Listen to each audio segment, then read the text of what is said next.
In the back of a dusty old wardrobe, wrapped gently in soft paper, lay a scarf unlike any other. It was long and woven in colourful patches, each square a different fabric, texture, and hue.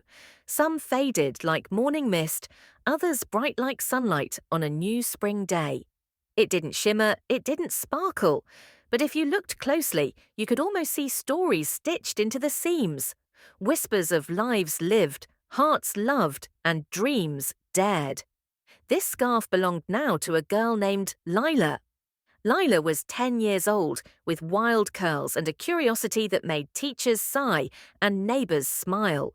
She had recently moved with her parents to a small village where her grandmother used to live. It was a quiet place with crooked fences, flower pots on windowsills, and skies that always seemed to remember the colour blue. The move had been hard. Lila missed her old school, her city friends, the noise and lights and rush. She felt out of place in the village, like a bird dropped into the wrong nest. Even the trees looked like they were holding secrets she wasn't meant to know. One chilly morning, Lila's mother handed her the scarf. "It belonged to your great-grandmother," she said, wrapping it around Lila's shoulders. "And her mother before that. Every piece was stitched by someone in our family." Lila frowned, tugging at the odd mix of cloth. "It's kind of old," she said, "and weird." Her mother smiled gently. "It's full of stories. Maybe it's time you heard them." Lila wasn't sure what that meant. It was just a scarf, no buttons, no zippers, no screens. But something about the way her mother looked at it made her pause. She decided to wear it to school.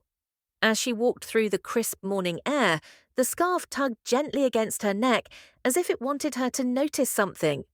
As she passed the bakery, warm smells wafted out. The scent of cinnamon and cardamom swirled through her mind like déjà vu. Suddenly, she saw an image in her head, a woman with flour on her hands laughing as she kneaded dough, humming an old tune.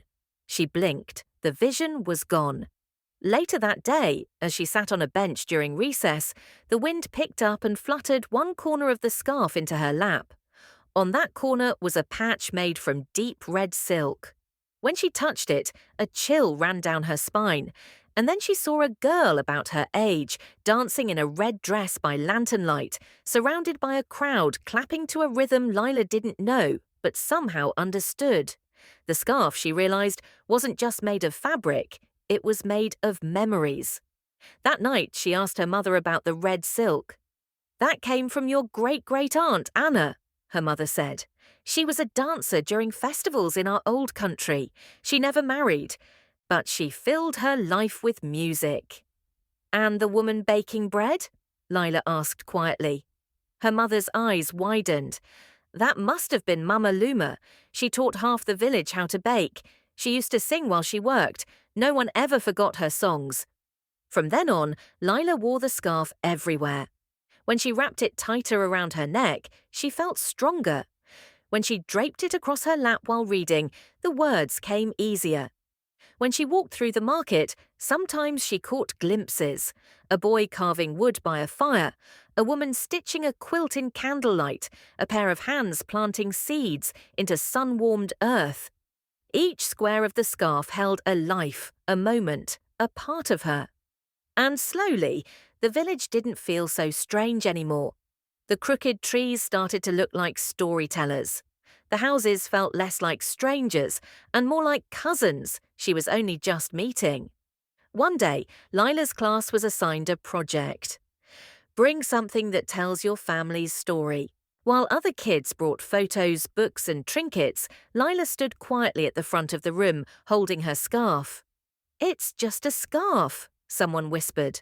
But Lila smiled. "It's not just anything," she said.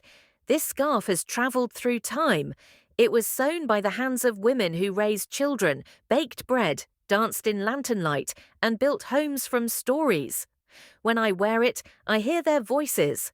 I remember things I've never lived, but somehow know."